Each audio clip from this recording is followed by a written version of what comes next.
Hello, everybody, and welcome to the Spoiler Warning Podcast. This is episode number 681 with a review of The Last Duel. I'm Christopher Schnese. And I'm Stephen Miller. And if you're joining us for the first time, the Spoiler Warning Podcast is a weekly film review program. Each week on the show, we're going to dive in, debate, discuss, and argue over the latest films coming to a theater near you. Oh, shit. We finally did it. We finally did it, Stephen. This is the first... I mean, you've been to a movie more recently than just this past weekend, but this is the first time that we have come together to talk about a film that you and I both saw in theaters. And I know at the moment you sat down to watch this, Stephen, you did not know that I was going to be watching it this weekend too, and we didn't know we'd be reviewing it. But I will say this. At any point after you found out that I did watch it and we were going to review it, were you thinking about the fact that the last film we reviewed that was in theaters was also Ben Affleck? Was The Way Back. Wow. with Ben Affleck. And Ben Affleck has brought us The Way Back to the theaters once again. We are literally doing this thing full circle. And it was very weird thinking about it. That is fantastic. I did not think of that. No, Ben Affleck is really just... I don't want to say bookending our pandemic experience because who knows what the next movie we're both going to see in theaters is, but yeah. It is kind of nice symmetry. I like that. I didn't think of that at all. Yeah, didn't think of it, did not plan it. It was just a thing. At like we had booked our ticket for Sunday night, and then I thought about texting you Sunday morning just to say like, hey, by the way, we're going to go see this movie. You were talking about potentially seeing it too. Just a heads up, we're going to see it. But I looked and like those showings were all sold out pretty much. So I was like, oh, well, there's no point in telling him now because he's not going to be able to book a ticket. But then luckily you'd already seen it. But anyways, yeah, this is a film. This is an in-theaters film. I will say, Stephen, before Alamo started the movie, they had this little like film reel where they're like showing like famous movies and scenes of people watching movies. Not going to lie. Teared up a little bit during that. Oh, for sure. I did too the first time I saw it, which was at Titan a couple weeks ago. Yeah, it was definitely like one of those feelings was like, man, back. Not to say I'm going to be going to movies every weekend now. I'm still not really on board that train, but it felt good to be in a theater experiencing the thing like people coming into the theater and, having booked the wheelchair accessible seats and just standing in the aisle waiting for somebody to bring them a chair and leaving in the middle of the theater or showing, all the joys you get of having a theater full of other people. Just felt good to be back. Right back in there. How was your tolerance for the noise of people around you?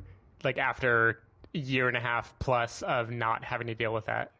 So outside of the one group of people who didn't have a real seat, but then had a seat and then decided to leave partway through the theater, I think for the most part, people were pretty good. Like, everybody was coming in, late as it was getting started and, everybody has to check their tickets and make sure they're in the right spot.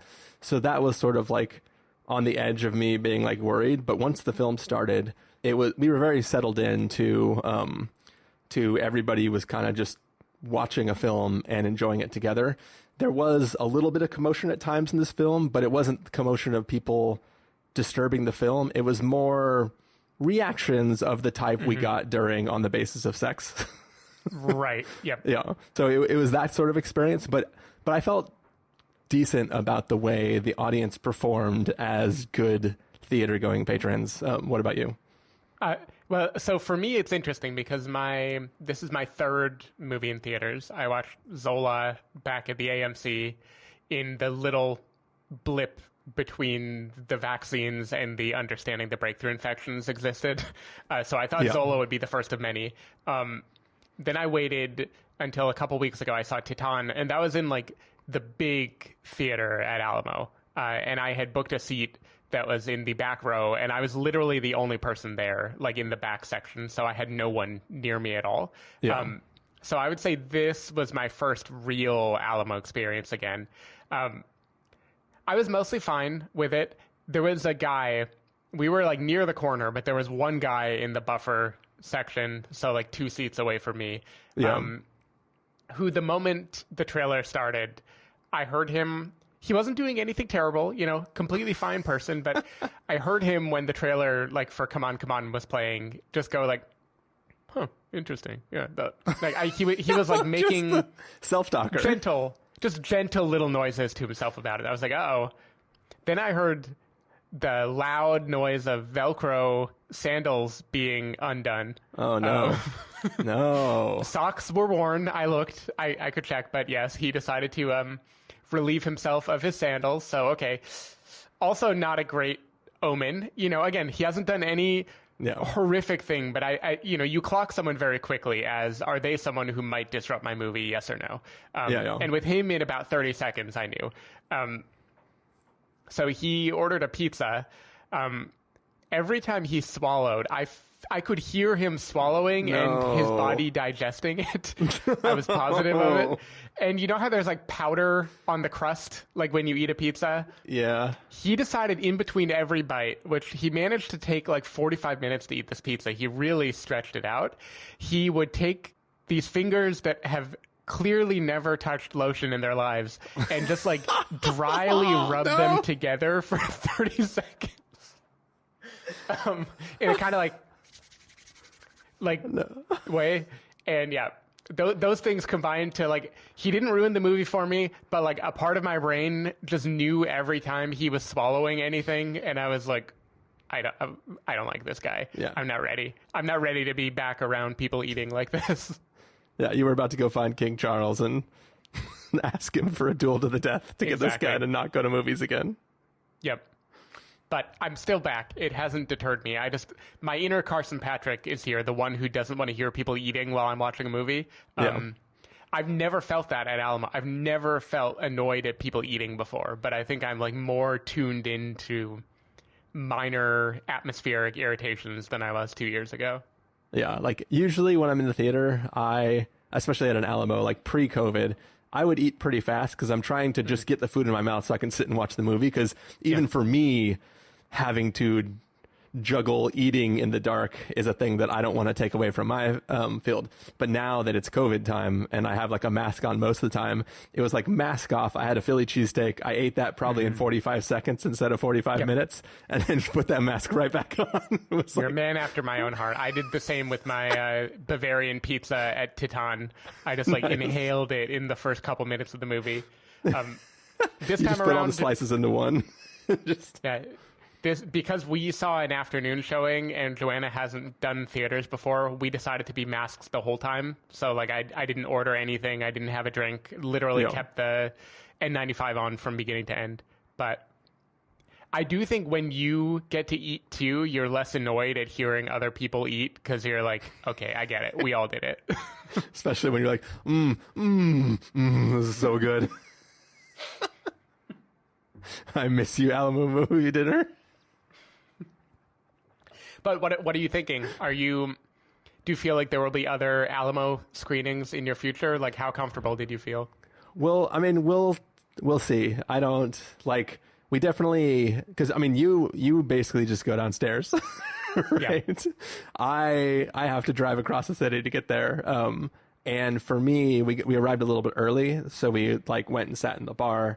And just like everybody's hanging out in the bar with no mask because they're drinking and they don't have to. And it's kind of like, I still don't feel 100% comfortable with it. And since I haven't, like I have been extremely good during COVID.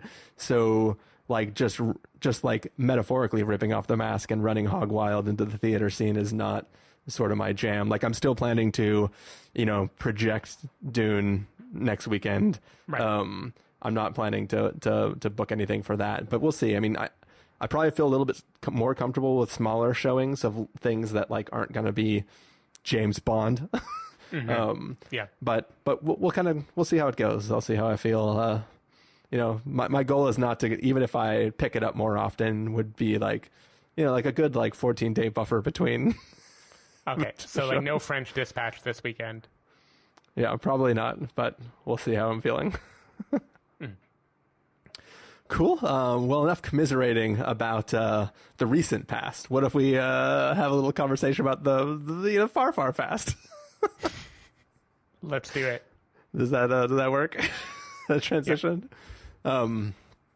All right. So we're here to talk about The Last Duel. right off at the top. This is a film that deals with rape, so just putting that out there. It's going to be a thing we're going to be talking about probably a lot during the review, so keep that in mind if that's a sensitive topic for anybody listening. But yeah, we're going to start by playing the trailer for The Last Duel, and then we're going to come back and give everybody a review.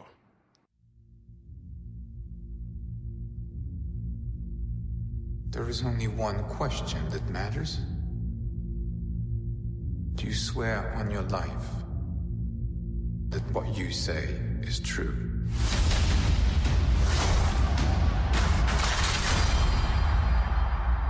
My father told me my life would be blessed with good fortune.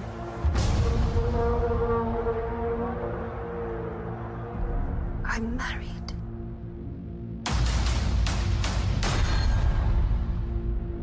I was a good wife.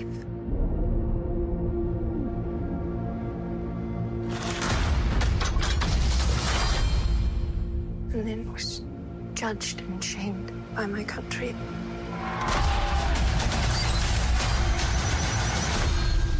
I say before all of you, I spoke the truth.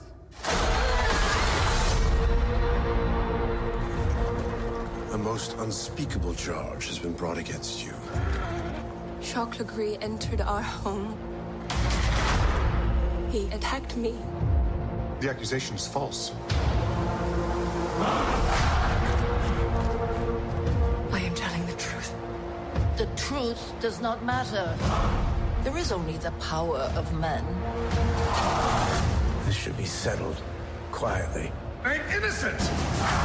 I request a duel to the death. If you lose, your wife will suffer dire consequences. One of us has lied.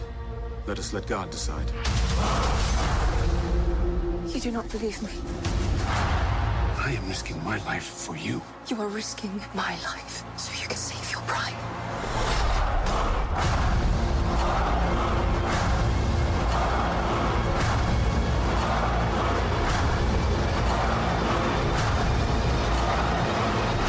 The penalty for bearing false witness is that you are to be burned alive. I will not be silent.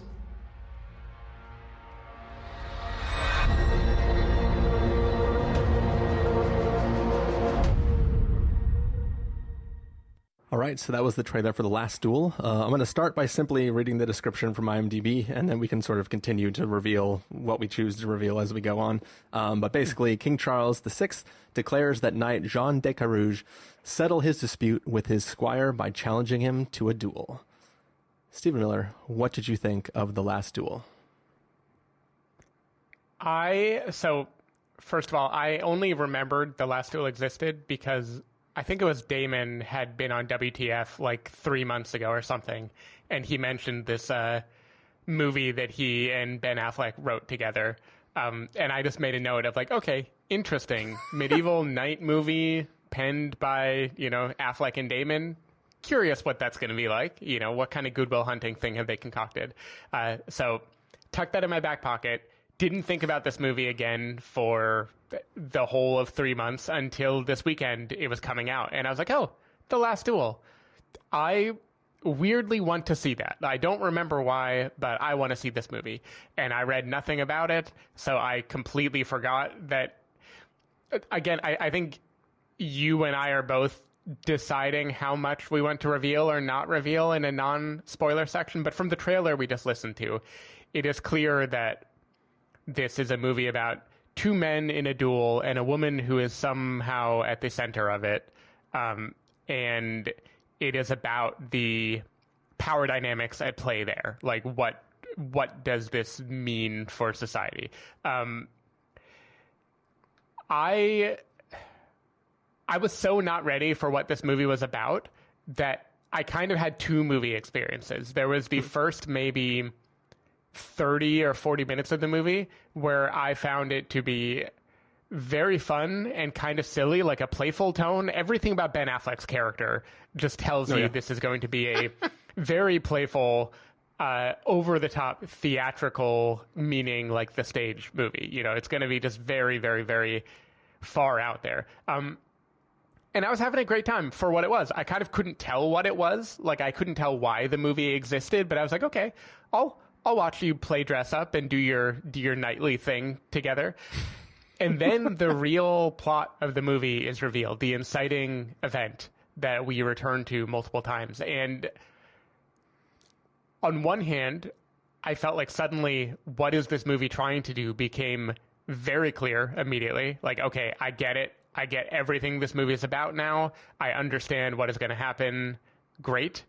And I also felt like the tone that it had set up was so kind of bizarrely out of place for the seriousness of the subject matter that I never fully reconciled the laughs my audience was having with the heaviness of what was being depicted. Yeah. So where I'm left is, I think this is mostly a pretty good movie in that, like, Ridley Scott cannot help but make a thing that is entertaining. Are you not entertained? The titular duel is very engrossing, I found, like up there with, like, you know, season 5 Game of Thrones battles or something. Like it was like very well done. I think the gender politics of the movie are interesting, if very surface level. Like, it doesn't delve as deep as I feel like it definitely could have given the subject matter. But I feel like all of that entertaining movie with the silly Ben Affleck and the big laughs and the big epic feeling don't match the heaviness of the subject matter it wants to be bravely discussing. So ultimately, I feel like this is a movie that knows exactly what it wants to do. It does it clunkily, but with a lot of style. And I can't decide how much the clunky aspect of it is a betrayal of what it wants to do. And for that, I think we need to go into spoilers. Yeah.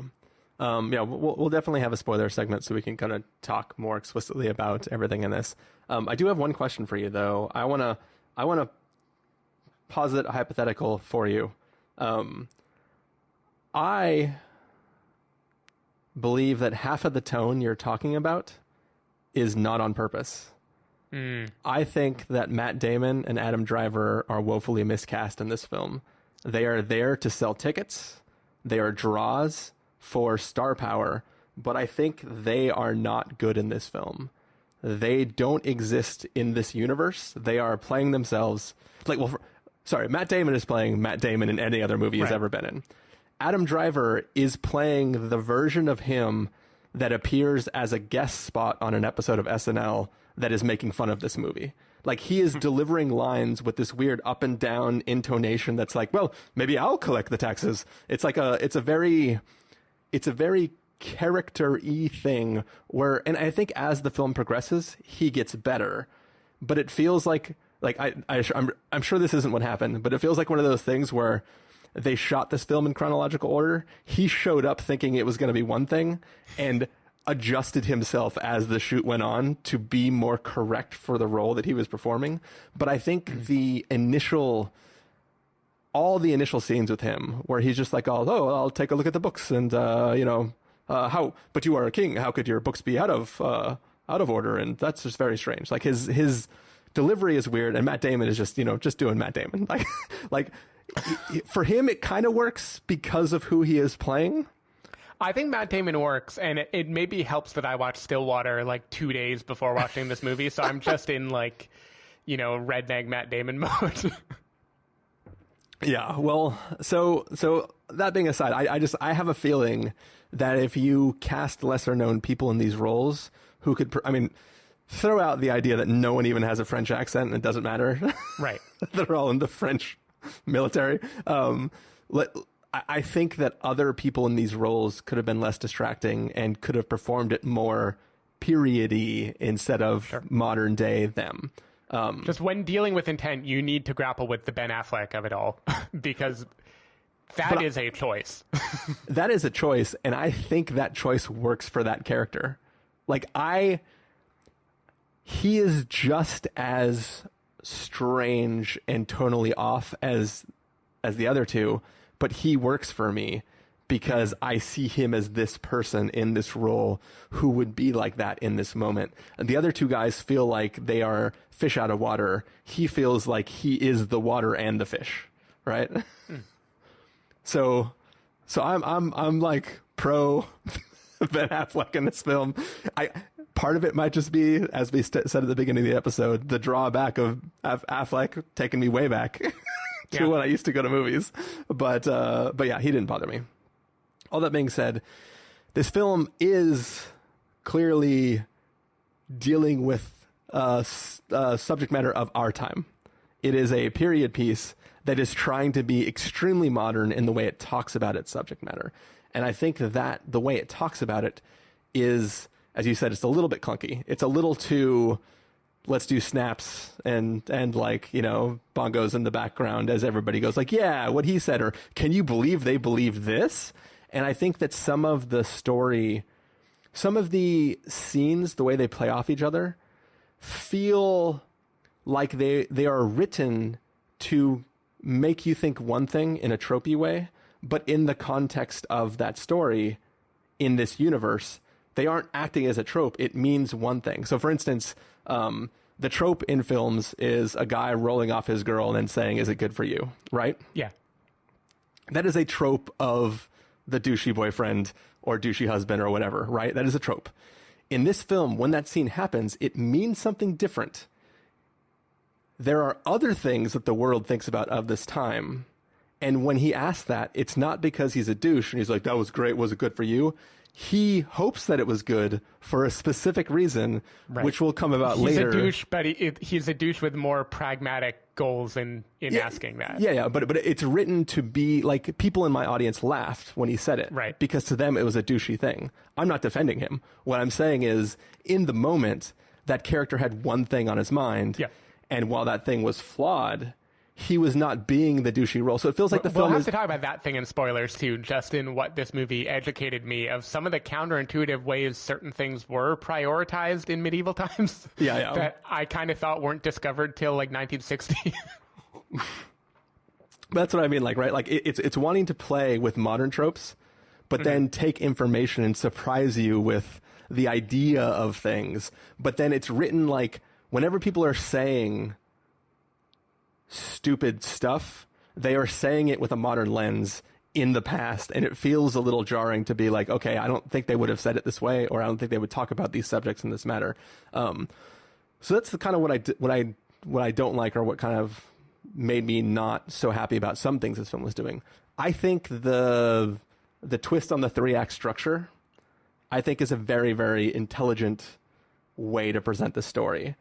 There is the structure makes you assume the structure means one thing, and then by the time you have viewed these 3 vantage points of one story, the third one has so much more weight and meaning, even though the events don't change between the second and the third. So I think that that is the thing we'll definitely have to talk about, because I'm still curious the degree to which the events don't change between number 2 and number 3 puzzles me a little bit. Before I knew that there was going to be 3. When the second one ended, I was like, I kind of feel like there doesn't need to be a third. Partway through the third, I went, oh, I'm an idiot. They wanted me to feel this way. This makes 100% sense. This story does not work without the third.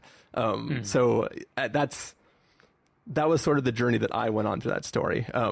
So I really like the overall narrative and the way it's presented to us, especially the ping-ponging between the vantage points of the stakes for each individual in this group.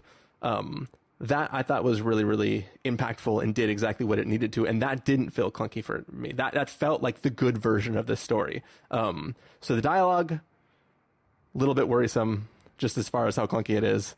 Performances of Adam Driver and Matt Damon didn't really work for me. Narrative overall worked for me. Structure worked for me. Obviously, the action was amazing in this film. Yeah. There is one part where like I audibly just started laughing, and it's when there's a character who is watching something just goes, yes! Yep. And I just burst into laughter because that's exactly what I was thinking in that moment. Yeah, and also, like, we have nice headphones. We watch films in them all the time. Sounds great. You do get the feeling of being enveloped in the sound because they're good headphones. You don't feel the sound the way that you do sitting in a theater, of feeling very different. Yeah, every hoof clattering in the mud, the chainmail, the lances, bouncing off of shields, like all of that was just incredible to sit in the action of this film. So I think good overall structure and story, great action, and a little bit of clunkiness in there, but overall I really enjoy this film. Nice. This is one of those things where I don't really know how to talk about it much without spoilers, I think. I think it is a very interesting movie to unpack, but I don't know how to unpack it, like, just aesthetically. Yeah. I think it is so wrapped up in what the movie is about and the ways that I think it fails to do that, but then is also very entertaining, almost in spite of that.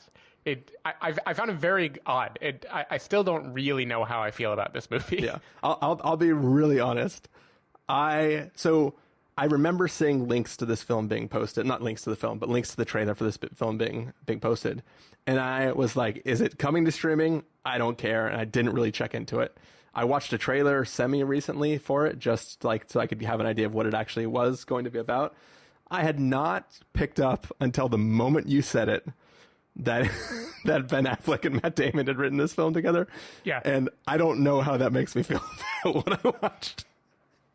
They did co-write it with Nicole Holofcener, who did, like, Can You Ever Forgive Me? So they did bring a female author in as well.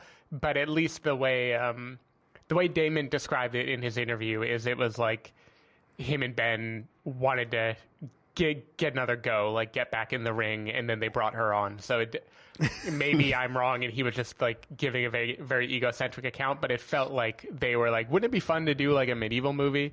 But it also makes me think, like, Matt Damon is known for many things. One of them is every time he tries to speak in an interview on any social subject, he winds up embarrassing himself. And I think it makes a lot of sense to think of this movie as Damon and Affleck trying to speak intelligently on a social issue and miscalibrating, like not being wrong.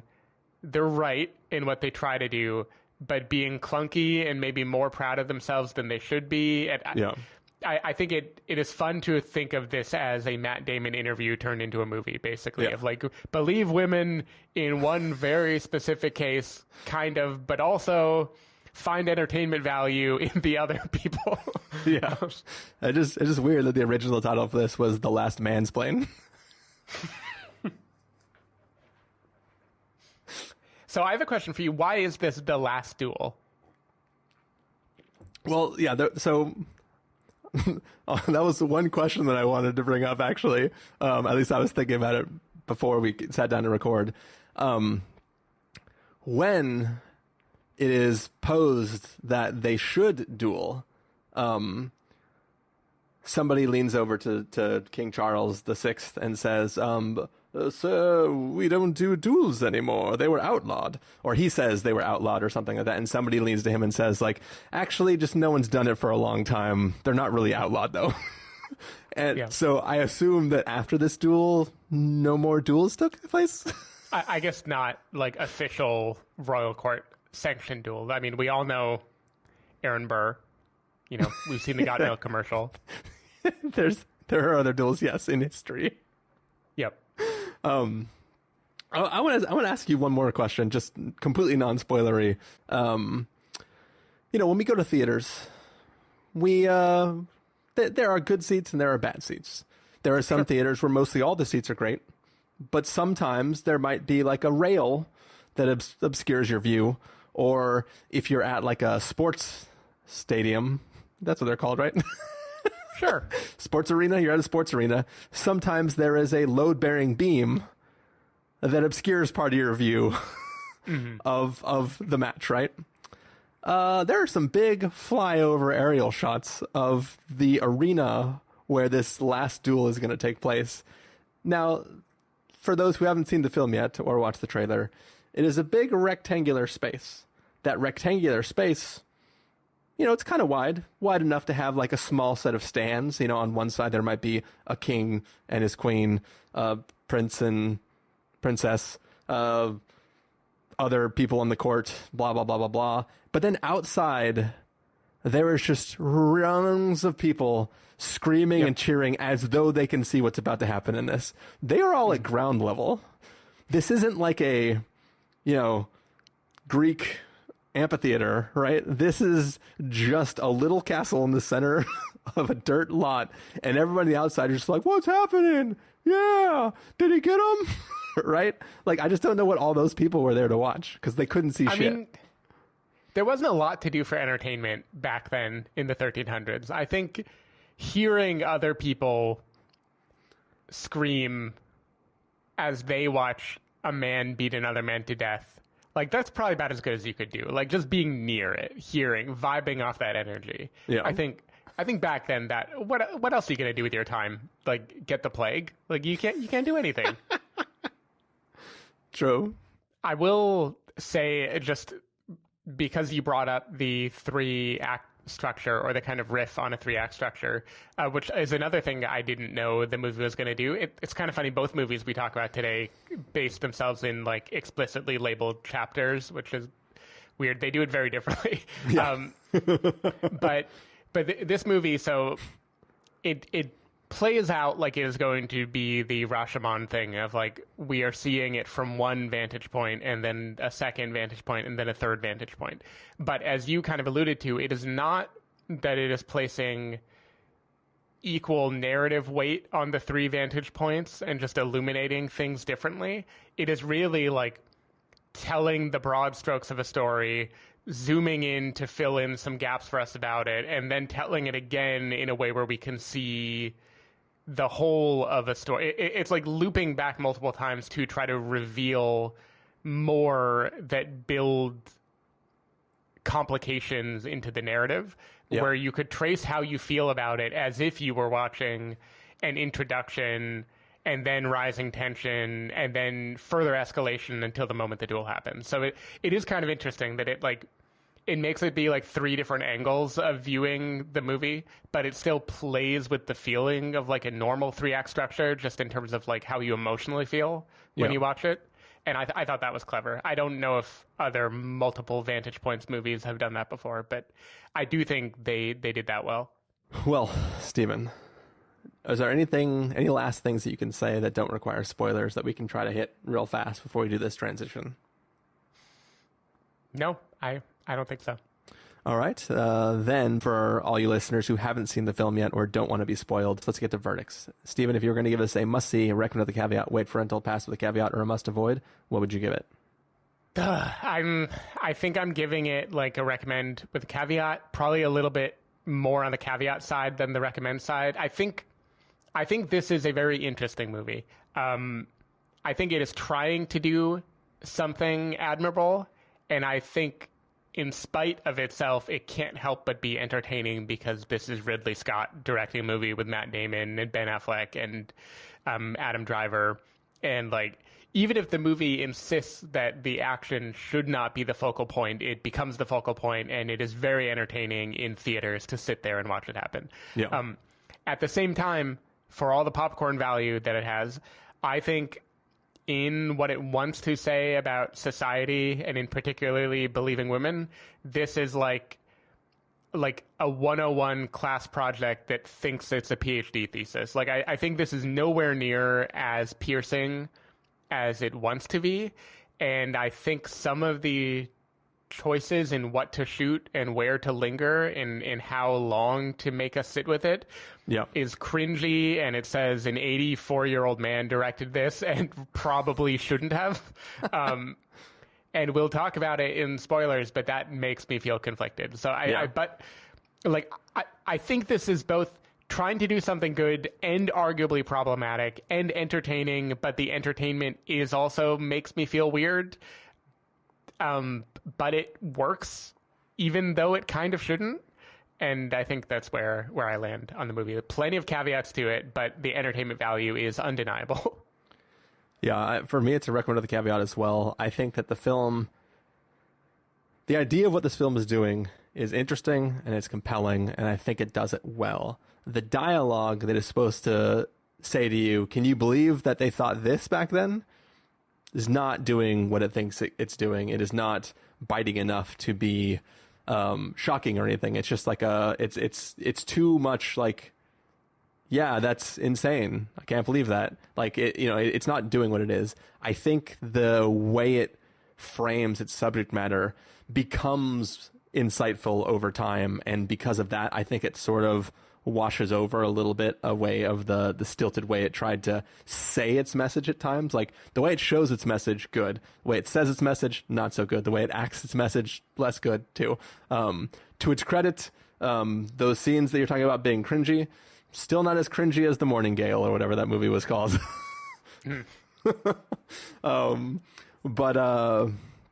But yeah, so I enjoyed it overall. I will say too, it does feel like all the medieval politics, not social politics, but like literal medieval politic lords and everything.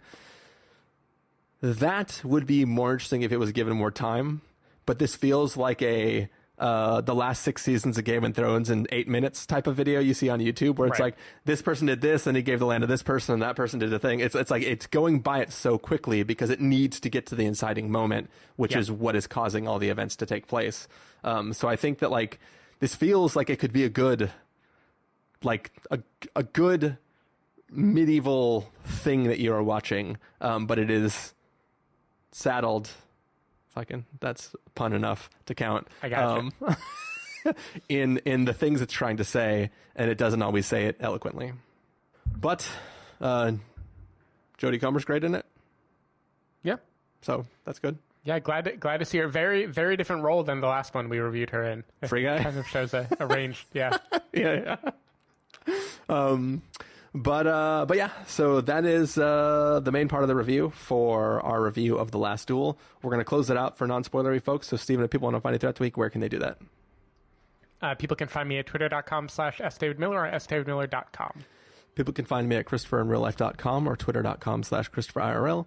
You can find the podcast over at thespoilerwarning.com, where you can get a bunch of the back episodes of the show. If you want to subscribe to the show, you can do so in Overcast, Stitcher, Apple Podcasts, or wherever podcasts are found. If you want to know when the episodes go live, you can follow us at twitter.com/spoilerwarning, facebook.com/thespoilerwarning, or instagram.com/thespoilerwarning. If you want to get a hold of us directly, you can send an email to fans@thespoilerwarning.com, or you can use the contact form on our site.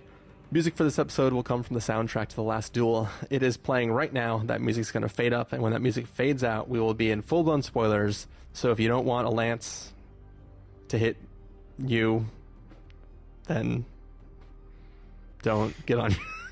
I don't know where I was going. Chris, enough with this verbal jousting. Let's get into the meat.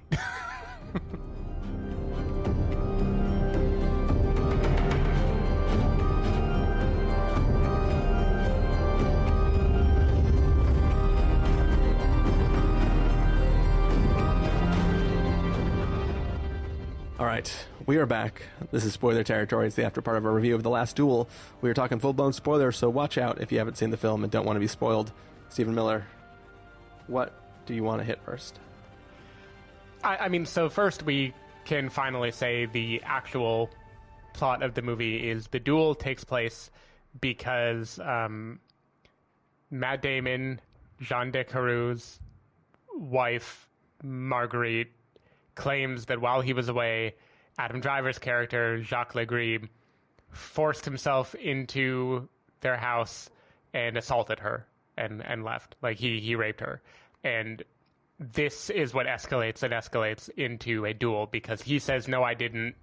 Matt Damon says, I believe my wife. Have at it. And so the reductive way to describe this story is it is a Me Too story of the 1300s. It is believe a woman when she says that something happened to her. Have at it. Now, to your point, I don't think that is really all that the movie is trying to say. I think the third chapter is very interesting in trying to color that a bit more. But if we rewind and just take how that is revealed, it's maybe 30 or 40 minutes in, like the end of Matt Damon's section, Jean de Carrouges' story, where we learn what happened when Marguerite says that she was raped by Jacques Legris. And for me, that was a huge surprise. Like, I had no idea the movie was going to be about that. I didn't know the movie was going to deal with that subject matter at all. And right away, what was strange to me is I feel like one or two scenes after that revelation, the audience was laughing about some archaic medieval thing again. And like, already, I just felt tonally again, like, it's been a while since I've heard a movie that like openly discusses sexual assault and then like just has laugh lines again shortly after. But okay, I don't know what this movie is doing yet. I'm going to give it a watch. Then cut to the story as told by Jacques Legris. And you think you know where this is going, right? You think this is going to be, his story is that it was consensual. She has been flirting with him. She committed adultery with him. Their bond grows, and he will say that like she maybe even thrust herself on him, and that was going to be the narrative. Nah. Jacques Legris' narrative is that he super raped her. Yeah. I went to the house. She said no. She ran away. I refused to listen to her no's. I raped her. She continued to say no, and then I left. That scene is shot in a way where it plays out in real time, and we are made to see her horror, see what Adam Driver is doing, and Adam Driver is just like a fucking tall goofball, and it is very hard for me already there to see him raping someone and take it in the serious manner that I think the subject is meant to be taken, and that I think the movie wants me to take it in. Like there was something inherently icky about how light it felt and how long it went on while feeling light. And I was very confused. I was like, if that's what you're showing me now, why are we even having a third chapter? Yeah. And I think what you were alluding to, and sorry, I don't want to suck up all the oxygen, you were alluding that the real revelation of the third chapter is not how horrible the assault was for Marguerite. It is how horrible the aftermath was, and how even Matt Damon's supposed support of her still puts her in a horrible bind, and people generally are not believing her. And the third is about how complicated it is even for her to come forward, and how this is a world where she cannot win. And in the end, what we're watching is two brutish men fighting over a thing that is not actually her, but something else. Love all that on paper. I was really hoping the third time around, when it was clear that's what it wanted to be about, it wouldn't yet again make us watch in real time Adam Driver's assault with changes. Like, it is more horrifying the second time around, but not enough more that I feel like it added to the story. And I feel like one of those could have gone. And yeah, I don't know. I just felt weird about how much the movie decided to linger on this, especially because after the Adam Driver narrative is depicted, he goes over to Ben Affleck's house, and Ben Affleck is given like laugh lines, and they're being very quippy about how to cover it up and everything. And my audience, at least, was roaring at that part in a way that I was just like, man, we just watched sexual assault, and I know this is a movie, but like, why are we all laughing right now? What the movie wants to be about something serious. Why does it feel like people playing dress up? And I never rectified that. That was the biggest problem with it to me. So you're touching on a lot of different parts. So first of all, backing all the way up, I didn't know very much going into this film, but I knew I had seen the trailer once. So I understood that there is, like there's the lines in the trailer where she's like, but I'm married. And then there's other lines where she's like talking about what has happened. And my expectation going into this film was to see a more traditional narrative where we, the audience, don't know what to believe, right? Mm-hmm. Like, that is kind of what you expect from this sort of story. when we first are introduced to having the scene happen, we are seeing it from the point of view of some guy who has just come home from, I believe was that when he went to get paid, or did he fight somewhere? Yeah, he had been fighting, and then he went to Paris to get paid. I think. And then he came home, and his wife tells him that she was raped by the description talks about it like he's still his squire, but I assume ex-squire. Ex-friend, ex-squire. Somebody who he has had a rival with this entire time. She says the thing happened. He says, "Are you telling me the truth?" She says, "Yes." And he goes like, "Okay." And we, as the audience goers, like, we kind of know what the movie we're going to watch, but we don't know the events that actually transpired, right? Like, you're thinking you're going to watch a film where it wants to play in the gray area of, could it be real or could it be not real, right? Yeah. Which I think would be worse, by the way. You mean like because of the way it plays with the tone throughout the rest of the film? I think making a did he or didn't he about sexual assault would be probably handled even more clunkily and worse. Gotcha. Yeah. Because it would make it be like a nail-biting mystery, and it's like, this doesn't have to be a nail-biter. You know? Yeah.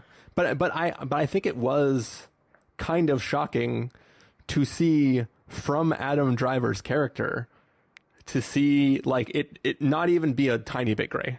It's just like 100% like full on just raped her. And it wasn't even trying to be coy about it.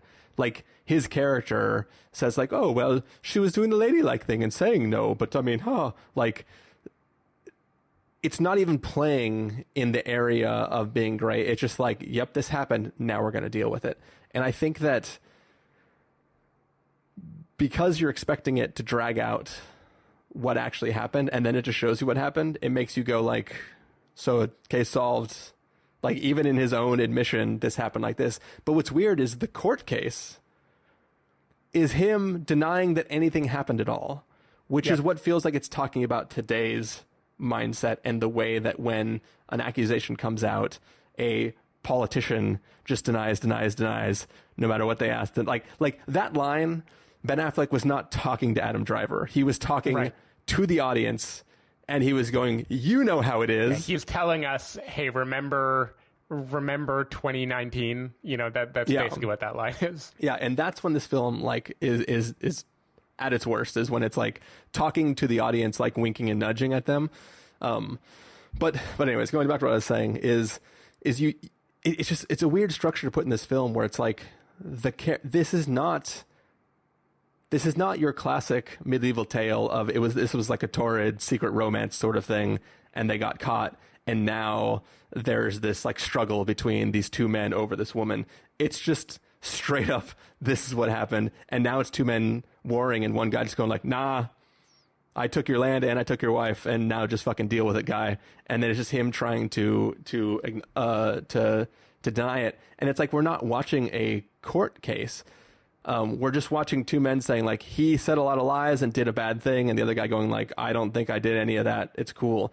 And then it's not until the third go around where we actually get the deposition of like what it's like to be interrogated when you're just trying to speak truth to power, and like you having to relive all these moments just because somebody doesn't believe you. And like, that's when you get the actual thing that this is trying to do, which is not just, here's a story, we all know what happened, can't we just punish the person? It is really a story about the victim of this crime not even being an active participant in the getting justice for what's happening. They're just a passive bystander who has to suffer again, just so that the other two people who are not the ones who suffered before can have their own battle. And I think that is when it becomes kind of interesting what it's doing.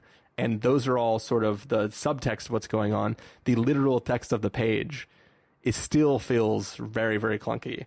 But like that experience for her character is impactful in a way that feels like what this whole movie is trying to do. Yeah, well, like an example of the subtext versus text is like around that time when this is being revealed, one of the characters who is giving advice, like a legal person or something, says, "Well, technically a rape is considered a property law, so the violation is to Jean de Carrouges and not to Lady Marguerite. And it's like, again, that's one of those moments where I feel like they are looking at the camera and telling you, hey, isn't this crazy? Isn't this shit crazy? Aren't you upset about it? Well, even in that one moment, though, wasn't that character on her side? Like, I think so, yeah. He was like saying, like, it was kind of like the, look, this system's fucked. This sucks, but this is just the way it is. So you're not going to have any luck because this is the current. That one felt the least preachy, because he wasn't talking to the audience. He was talking to her and just letting her know, like, the reality of the situation she's playing into in a way that wasn't like it. That one felt more. I don't know. I still felt like there were moments like that were just underlining what didn't need to be underlined. Yeah. Because I think Jodie Comer does a great job. Like, she doesn't need any of this to be underlined. It is very obvious how horrible a bind she is in and how much... Like, I think her feelings towards Matt Damon's character are maybe the most interesting dynamic in this movie, because at once in that moment, he is her savior. He is her only hope. She has to want him to win the duel. She is glad that he chooses to believe her and to support her, quote, in terms of going through with the claim, making sure it gets heard. And then she also resents how transactional he sees the relationship and how much is about him, keeping his machismo rather than actually avenging her in some way. Yeah. And I think that combination of resentment and genuine, maybe affection is the wrong word, but like, he is her only hope, and also she resents that. I think that dynamic is really interesting. And by the end, I don't know if I look at Matt Damon as like just a douche or like a douche who did in his clumsy way manage to be a quote ally to his wife. Yeah, or like, I don't know how the ending is supposed to feel. So there's 2 points I want to make kind of like about what you directly just said. So one is like your initial point about the way she sees her husband. I think when one of the most interesting moments is in her retelling, where he has just sided with her, like, I believe you, but then his next line is how could he do evil to me?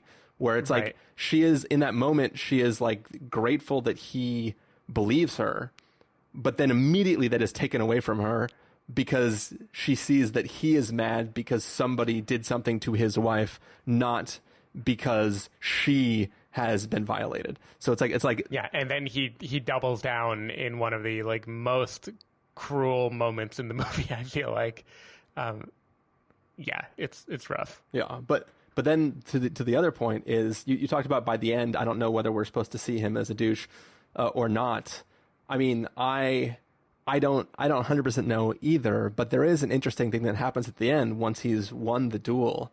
Is he could prounce around and be like, "Fuck yeah, I'm a fucking god of men," right? But instead he points to her as though she has triumphed in this moment, not him. So it's like an interesting, like, it's very minor, like, he's done the littlest thing in the world. But there is a moment where, like, his adrenaline has died off a little bit, and he is realizing that, like, yeah, I just killed this guy.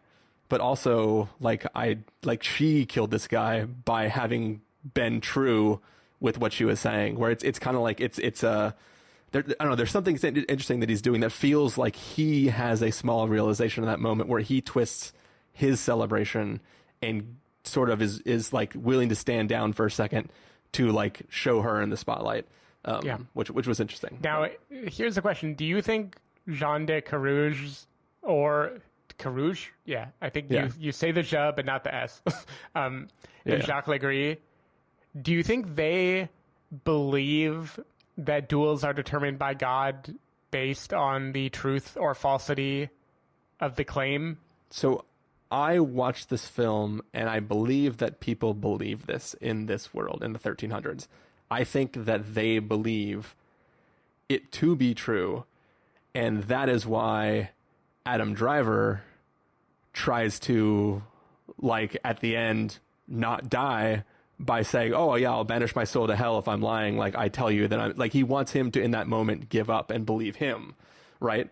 Because he's not trying. He doesn't pray to the heavens. He prays to Jean de Carrouges, right? Like he is asking him to absolve him of his sin because he can't absolve himself of him. Like he is trying to fight against truth.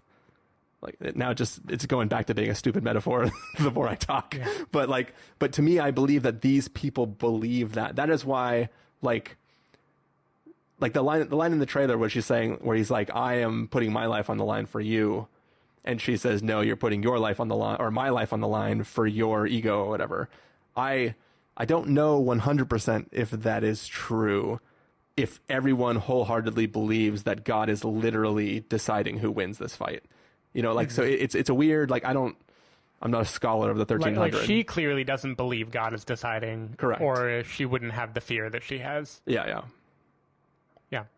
And it does make one wonder, if Adam Driver believes God is deciding, does that mean just like his version of the story that we witness is atrocious, do we believe that he believes that is still fine? And like in his heart of hearts, he believes that her saying that it was not something she desired or not something she invited is just like an impossibility that he can't fathom. But that's the thing that weirds me out a little bit of his defense in the context of the story is he's never arguing that they had a torrid love affair because they were both just so into each other. Like that is not the movie we're watching. We're not watching a man who raped a woman and claims that she loved him. He's flat out saying nothing ever happened, right? Yeah. So it's a weird denial that he is making that's where it feels like this film is trying to be one thing and say one set of statements and is not trying to make a story that makes sense. Right. So yeah. And I guess that is how the actual case went down, though I'm not sure, but I guess they couldn't flip what his actual statement was. Yeah. But yeah, it is strange because I feel like they are both fighting with the passion as if they might lose, not as if they are having it be revealed. Like Jean de Carrouges, I can't tell if he believes if he loses, it means his wife is guilty, or if in that moment he just sees it as like, I believe my wife, I'm avenging her, the end. Yeah, so once again, I don't even think that when I watched the film, because Matt Damon he's not just a pure douche. He is sort of just a whiny brat. Yeah. So to me, I think this is telling Teacher, and Teacher is the king and God, right? Like he is like, if you won't admit it, I'm going to go tattle. And then we both get detention, except for detention is a fight to the death, right? Like, so there is a way where I think that like he is just, I want to speak to the manager. I want to speak to the guy upstairs, right? That is kind of the way that I see. I believe he earnestly feels that this is the only way. It's not I'm going to kill this guy, but everybody already hates me. So the only way to kill him is if I kill him under the guise of this being a duel. I think he literally believes that this is the only way the truth will come out. I was promised the pineapple suite in my dowry, and I will get it.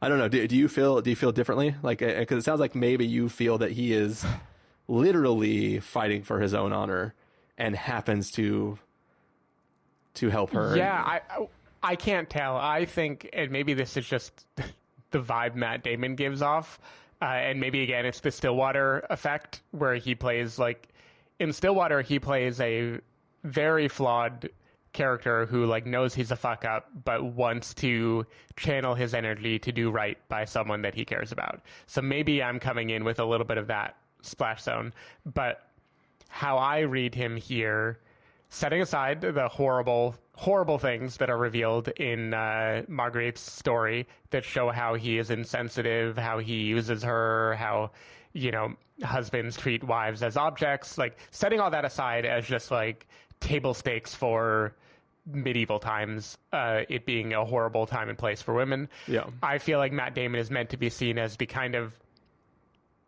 the dumb brute who mostly tries to be loyal, and he is trying to be loyal to his wife in the way that he knows how, which is punch, punch, punch, stab, stab, stab. Yeah. And her relationship to him as the duel goes on is kind of realizing he is the brute, he is the racehorse or whatever that she has to bet on. And I think there is some genuine affection there, even if it isn't an equal feeling of love. But I think there is he knows that he's basically serving his queen. In that moment, he is doing the other side of the, like, man is the head of the household bullshit, where he is like, but also I will fight to the death to defend this person. Yeah. And that's kind of how I read it. So, like, not that he trusts that God will prevail. I think his moment when Jacques Legris says, I swear to you, it was not... I forget in that moment if he admits that something happened, but he swears that he says, I did not do these things, or something like that. I feel like that moment, Matt Damon's response, damning him to hell, is his, like, the fugitive, I don't care. It's him saying, like, I'm in too deep, I'm doing this to defend my wife, and I don't even care anymore. That was kind of how I read it. Yeah, I guess for me, the one thing that's weird is you're watching a period piece where people are saying the lines of dialogue that are like, this is what we believe, the royal we at this time. And I take that at face value, right? Like, you are literally doing the worst version of world building right now, where you were saying these are the rules, and then I go, them's the rules, and I watch your film like adhering to those rules, like whether I think it's correct or moral or whatever, I go, this is what you believe at the time. I'm going to take every word you say as being in line with these principles, and that's how I'm going to judge, like, why you're doing what you're doing. So that's why it feels kind of like he actually believes that not that he thinks it's going to give him strength, but he just believes that he will prevail.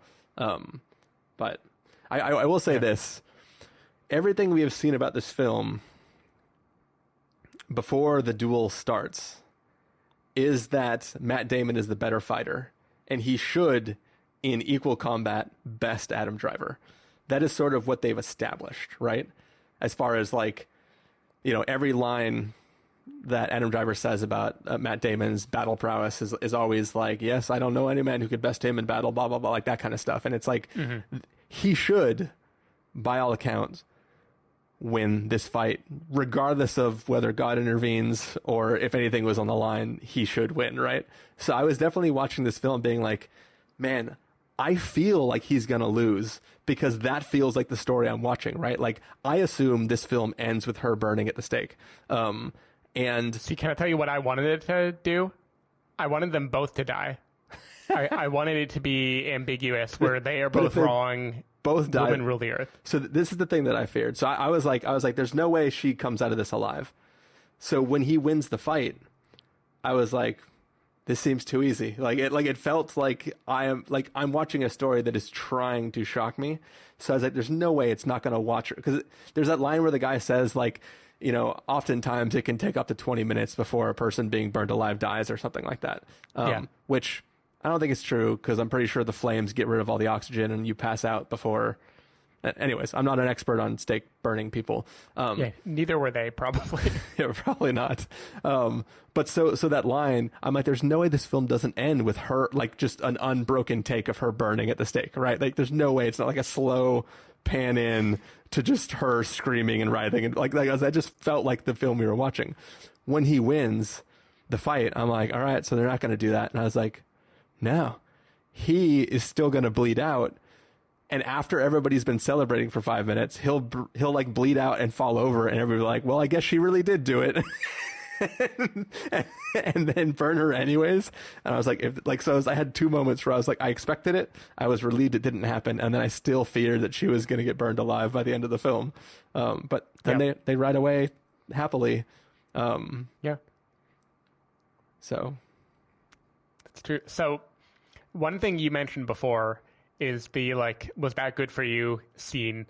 And the implication that we are taught in the movie is that a woman experiencing pleasure, having her small death, which I believe is still the French translation of orgasm. Like, I think that's still the word they use for that. Really? Is like, yeah, like her little death, her small death. It was seen as a necessary precondition to getting pregnant. Yeah. And it surprises me that in the 1300s that was seen as an important thing. Like, I wonder who slipped that into the rules. Like, what woman got a hold of it, like a rule book, and was like, let's spread this story about like the only way that you can actively conceive is if your wife experiences pleasure. It's interesting. I mean, it's also terrible in its own way because it makes this like sterile cross-examination that quite literally takes the phrase that Republican politician said before about like how you can't get pregnant if it's rape. Yeah. This like very literally argues that. But then at the same time, a part of me was like, well, France was like a little bit more progressive about female sexuality than I kind of would have given it credit for. Yeah. Stephen, I did not Google whether that information came from history or just from the minds of Ben Affleck and Matt Damon. So I can't really speak to if they really thought about it that much back then. Yeah, my safe search keeps blocking when I try, so I can't tell. But yeah, definitely in that moment though, like as I was saying earlier, it's like Matt Damon is trying to produce an error. So he is not just being the douchey guy who is like, yo babe, was that good for you? He is like, are we getting an error this time? Yep. I did laugh. I did chuckle a little bit though, like on their, when they consummate their marriage on the first night, when he goes, that seemed pretty good. Maybe we conceived a child tonight. Like, that one was pretty douchey for sure. Yeah. It's also, that is another example of the multiple vantage points being effective, because in his telling, in his story, the wedding night ends with him saying, like, my lady, you need not fear. You have nothing to be afraid of, right? I'm sure there have been movies set in medieval times or Game of Thrones, something like that, where the new husband is like a gentleman who does not, doesn't force himself upon his wife because he knows she's not ready. And then in her telling of it, like, there is just still this like loveless kind of rote, boring sex where he's just like on top of her grinding away and then saying like, I hope we had a kid tonight. Yeah. And it's just funny that like he feels all like gallant and whatever, and her memory is just like, yeah, no, the first night was still awful. Yeah. I said that one of the funniest things, which is like shown in this film, but it is not something that is like beat upon too much. It's just the idea that like the consummation process of the wedding is a bigger act than just the couple. It's like the priest and like a bunch of people are gathered around the bed while they're all praying at the foot of the bed, and everybody's like blessing the bed, and they're like, all right, you know what you're about to do here, right? We know. We'll be right outside. Hey, I mean, even group sex is clearly a thing here. I mean, like, Ben Affleck has no problem at a party dragging Adam over, and then that was one of the more jarring scenes in the movie, is where they're like playing with the ladies, like picking them up and running around, which obviously is kind of like foreshadowing later how Adam Driver is going to see his behavior with Margaret. Yeah. But like all of a sudden in that scene, I'm like, oh, they're having sex right now in this like crowded party at Pierre's place. And then you're doubly shocked when Ben Affleck just joins. Yeah. You're like, oh, okay, there you go. Yep. Cool. Come on in, take off your pants. All right. Well, on that beautiful note, any last thoughts about the film, Stephen? Spoilery or not? Nope. Cool. All right. Well, that is it. We have another film that we're going to be talking about, recording an episode of this weekend that'll help tide you over while we wait to see Dune next week. And we will see you back in future episodes. Bye. Bye.